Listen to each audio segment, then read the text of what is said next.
अस्सलामुअलैकुम जनाब, कैसे मिजाज हैं आप सबके। दुआ है कि आप सब शाद रहें, आबाद रहें। प्यारे दोस्तों, अक्सर आपने इलेक्ट्रिकल के हवाले से सिंगल फेस और थ्री फेस का नाम तो सुना ही होगा। तो आज की इस वीडियो में मैं खुलासा करने वाला हूं इस सिंगल फेस और थ्री फेस के पूरे कॉन्सेप्ट का कि इसका क्या मतलब होता है और इन दोनों में क्या फर्क है। तो ये वीडियो आपके बहुत से कॉन्सेप्ट को क्लियर करने वाली है, तो इस वीडियो को आपने शुरू से आखिर तक पूरा देखना है। तो सबसे पहले बात करते हैं जी कि फेस क्या होता है, इस फेस का क्या मतलब है। जैसा कि आपने मुख्तलिफ रिहायशी कॉलोनियों या टाउन्स के बारे में सुना होगा कि फुला कॉलोनी का ये फेज 1 है, ये फेज 2 है। जैसा कि मैं आपको मिसाल दूं कि मॉडल टाउन फेज 1, फेज 2, या फिर इसी तरह से एक मिसाल दी जाती है कि फुला बंदा बहुत बड़े गम से दो चार हुआ और वो अभी तक इस फेज से बाहर नहीं निकल पाया। तो फेस का मतलब इंग्लिश डिक्शनरी के अंदर प्यारे दोस्तों होता है हालत, यानी कि वो अभी तक इस फेज से, इस हालत से बाहर नहीं निकल पाया। अब उसके बाद हम जानते हैं कि किसी भी चीज में से इलेक्ट्रिकल करंट को गुजारने के लिए या फिर किसी चीज को, किसी लोड को ऑन करने के लिए, ख्वाह वो कोई बल्ब हो, पंखा हो, वॉशिंग मशीन हो या फिर कोई भी चीज हो, हमेशा दो तारों की जरूरत होती है।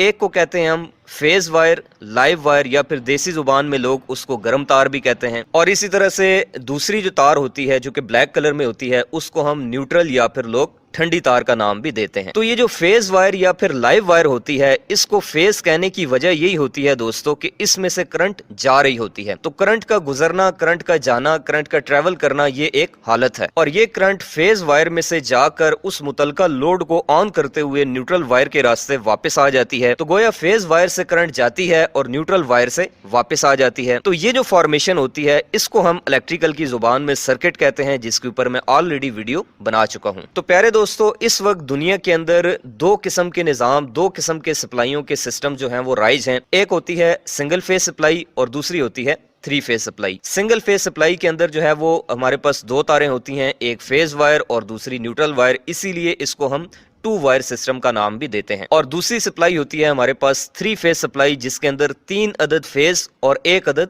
न्यूट्रल वायर होती है। और इसकी भी आगे विद रिस्पेक्ट टू कनेक्शन जो है वो दो इकसाम है। एक होता है स्टार कनेक्शन और दूसरा होता है डेल्टा कनेक्शन। स्टार के अंदर जो फॉर्मेशन होती है वायर्स की, इसको हम कहते हैं 3 फेज 4 वायर सिस्टम, और जो डेल्टा सिस्टम होता है इसको हम कहते हैं 3 फेज 3 वायर सिस्टम। तो अब प्यारे दोस्तों, मैं आपको थोड़ी सी मजीद गहराई में लेके जाने वाला हूं। तो अब यहाँ पर आपने अपनी सांस जो है वो थोड़ी रोक के रखनी है। तो प्यारे दोस्तों, इलेक्ट्रिकल टेक्नोलॉजी का जो पूरा पहाड़ है, पूरी जो बुनियाद है, वो 3 अदद मशीनों के ऊपर जो है वो खड़ी है, इस पे कायम है। यानी कि ये जो 3 मशीनें हैं, ये इलेक्ट्रिकल के अंदर रीढ़ की हड्डी की हैसियत रखते हैं, जो कि हैं जनरेटर, मोटर और ट्रांसफार्मर। और इसी तरह से इन तीनों मशीनों की भी आगे जो है वो दो दो इकसाम है, यानी कि सिंगल फेज मोटर्स और 3 phase Motors, single phase generators और 3 phase generators, single phase transformers और 3 फेज ट्रांसफार्मर्स। अब ये जो जनरेटर होता है ये बिजली को पैदा करता है, ट्रांसफार्मर उसको कंट्रोल करता है, यानी कि कम या ज्यादा करता है, और मोटर उस बिजली को इस्तेमाल करती है। तो बुनियादी तौर पर प्यारे दोस्तों, जितने भी जनरेटर्स होते हैं जो कि पावर हाउसेज में लगे होते हैं, जो बिजली बनाते हैं और उसके बाद हमारे पूरे मुल्क की जो बिजली की जरूरियात हैं वो पूरी होती हैं, तो वो जो बड़े बड़े जनरेटर्स होते हैं जिनकी रेटिंग मेगावाट्स के अंदर होती है, वो सारे के सारे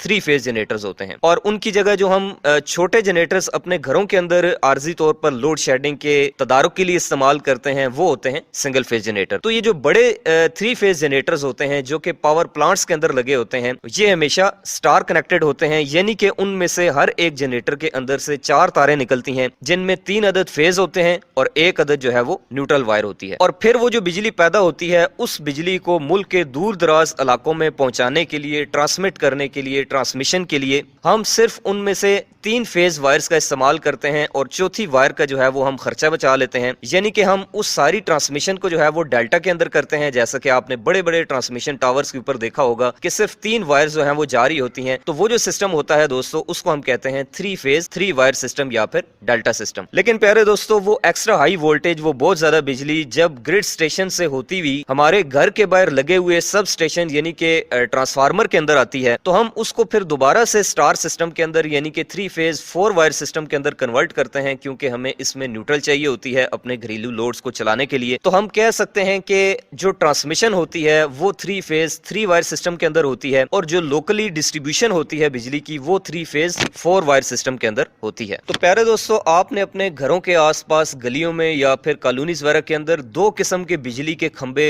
या फिर जो पोल्स होते हैं वो देखे होंगे। एक होते हैं सीमेंट वाले खंबे जिनकी हाइट थोड़ी सी ज्यादा होती है, और दूसरे होते हैं लोहे वाले खंबे जिनकी हाइट थोड़ी सी कंपैरेटिवली कम होती है। तो ये जो सीमेंट वाले खंबे होते हैं प्यारे दोस्तों, इनके ऊपर आपने देखा होगा कि 3 तारें बिल्कुल ऐसे हॉरिजेंटली चल रही होती हैं। तो इनके अंदर दोस्तों वोल्टेज होते हैं 11 केवी, यानी कि ये 11 केवी की लाइंस होती हैं जो कि 3 फेज 3 वायर सिस्टम यानी कि डेल्टा सिस्टम के अंदर लाई करती हैं। तो इस 11 केवी को एक आम कंज्यूमर के इस्तेमाल के काबिल वोल्टेज बनाने के लिए प्यारे दोस्तों हम आगे एक अदर ट्रांसफार्मर यूज करते हैं जो कि स्टेप डाउन होता है, जो कि उस 11 केवी को फिर 400 वोल्ट में कन्वर्ट कर देता है और आगे 3 फेज 4 वायर सिस्टम में कन्वर्ट कर देता है, और उसके बाद से आगाज होता है डिस्ट्रीब्यूशन का। और इस काम के लिए फिर लोहे वाले खंबे इस्तेमाल किए जाते हैं जिनके ऊपर आपने देखा होगा कि 4 तारें जो हैं वो वर्टिकली ट्रेवल कर रही होती हैं ऊपर नीचे। तो इस सिस्टम को हम कहते हैं प्यारे दोस्तों 3 फेज 4 वायर सिस्टम। तो ये जो 4 तारें ऊपर नीचे वर्टिकली जा रही होती हैं, इनमें सबसे ऊपर जो है वो 3 अदद फेज होते हैं जिनकी इंडिकेशन जो है वो हम रेड, येलो और ब्लू फेज के अंदर करते हैं, और सबसे नीचे वाली जो तार होती है वो न्यूट्रल होती है। इसके अलावा बाद रिहायशी इलाकों के अंदर या कॉलोनीज के अंदर एक 5वीं तार भी एक्स्ट्रा डाली जाती है जो कि स्ट्रीट लाइटिंग के पर्पस के लिए होती है, उनको सप्लाई देने के लिए होती है। तो प्यारे दोस्तों जितने भी 3 फेज कंज्यूमर्स होते हैं उनको डायरेक्टली इन्हीं 4 तारों की मदद से एक 4 कोर केबल के जरिए 3 फेज मीटर लगाकर जो है वो उनको बिजली का कनेक्शन दिया जाता है। लेकिन जो सिंगल फेज कस्टमर्स होते हैं उनके लिए सिर्फ एक फेज और एक न्यूट्रल जो है वो आगे पहुंचाई जाती है और उनको सिंगल फेज मीटर के जरिए जो है वो फीड अप किया जाता है, जिनकी तरतीब कुछ इस तरह से होती है कि सबसे ऊपर वाला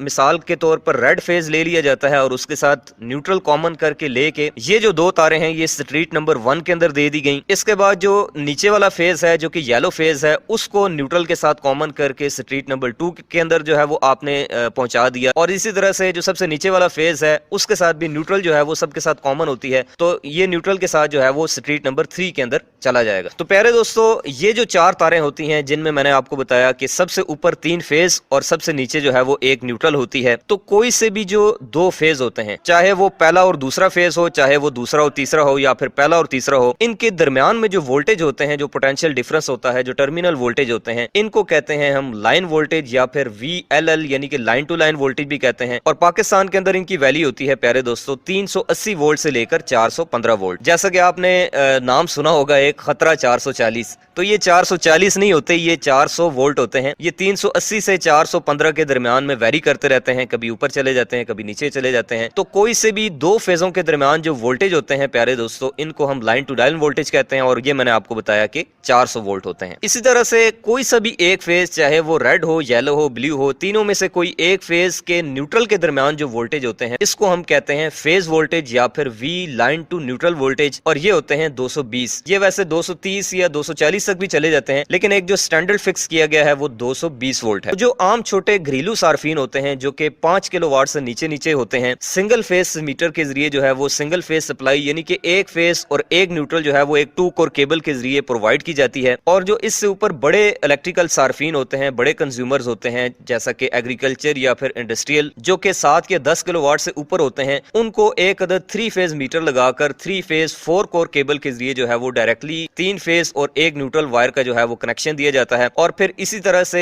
इलेक्ट्रिक सप्लाई कंपनी की जानिब से सिंगल फेज और 3 फेज कनेक्शंस के अलग अलग टैरिफ यानी कि रेट लिस्ट भी जो है वो मुतय्यन की जाती है। तो ये तो बात थी प्यारे दोस्तों सिंगल फेज और 3 फेज वायरिंग की। इसी तरह से आगे मशीन्स के अंदर भी कैटेगरीज हैं। कुछ मशीनें जो हैं वो सिंगल फेज सप्लाई के ऊपर ऑपरेट होती हैं, कुछ मशीनें जो हैं वो 3 फेज सप्लाई के ऊपर ऑपरेट होती हैं। इसी तरह उन मशीनों के अंदर जो वाइंडिंग्स होती हैं वो भी कोई सिंगल फेज वाइंडिंग होती है और कोई 3 फेज वाइंडिंग होती है। तो ये इलेक्ट्रिकल के अंदर प्यारे दोस्तों सिंगल फेज और 3 फेज का पूरा कॉन्सेप्ट है, यानी कि बुनियादी तौर पे जो मेन सप्लाई है वो 3 फेज ही है। अगर आप उन तीनों फेजों में से कोई सा एक फेज और साथ में न्यूट्रल कॉमन करके ले लेते हैं तो उसको हम नाम देते हैं सिंगल फेज का। तो मैं उम्मीद करता हूं प्यारे दोस्तों कि आपको सिंगल फेज और 3 फेज का ये जो पूरा कॉन्सेप्ट है ये आपके दिमाग में उतर गया होगा। इसके बावजूद भी अगर आपको कोई चीज समझ नहीं आई या फिर आपकी कोई कंफ्यूजन रह गई है तो आप कमेंट बॉक्स में कमेंट करके मुझसे पूछ सकते हैं। इंशाल्लाह आपसे मुलाकात होगी किसी नेक्स्ट वीडियो में किसी और नए इंटरेस्टिंग कॉन्सेप्चुअल आइडिया और टॉपिक के साथ। तब तक के लिए अपना रखिएगा बहुत सा ख्याल। अल्लाह हाफिज।